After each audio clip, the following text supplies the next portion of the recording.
2 साल बाद जब मैं शादी करने के लिए पाकिस्तान गया तो शॉपिंग करते हुए उसकी माँ से मुलाकात हो गई। उसकी माँ ने मेरे हाथ को कलाई से पकड़ा और कहा, बेटा कैसे हो?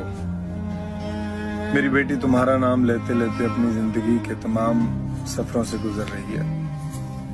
मैं हैरान होकर रुक गया, उनकी बात सुनने लग गया। उन्होंने बताया कि तुम्हारे जाने के बाद मेरी बेटी के बाप और उसके भाइयों ने उस पर बहुत जुल्म किया, उससे मोबाइल छीन लिया, तुमसे राब्ता भी खत्म हो गया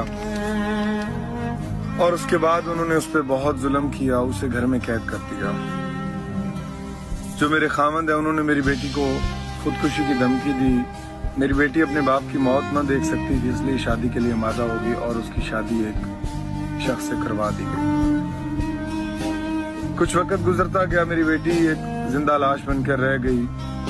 अपनी जिंदगी गुजारने लगी, ना वो हंसती, ना बोलती, ना कुछ खाती, ना पीती, अपनी जिंदगी के बस रोजमर्रा के दिन गुजारने लगी। कुछ वक्त गुजरा, उस पर पागलपन तारी हुआ। वो अपनी जिंदगी में तमाम मामूल के कामों को भी पागलपन में गुजारने लगी। उसकी हरकतें देखकर उसके खामन ने उसे तलाक दे दी और बिल आखिर हमारी बेटी हमारे घर वापस आ गई।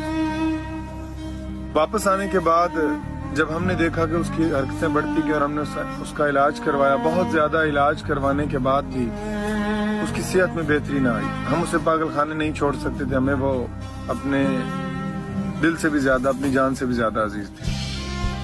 वक्त गुजरता गया, उसके पागलपन बढ़ता गया, लोग उसे पागल कहने लग गए, सब लोग उससे उलझने लग गए और हमें उसे बांध कर रखना पड़ा। बांधने के बाद एक दिन ऐसा हुआ कि हमारी बेटी अपने पागलपन के नशे में घर से भाग गई।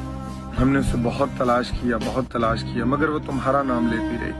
अपने पागलपन में भी उसका सिर्फ एक ही उसकी जुबान पे नाम था, वो तुम थे। उसके बाप को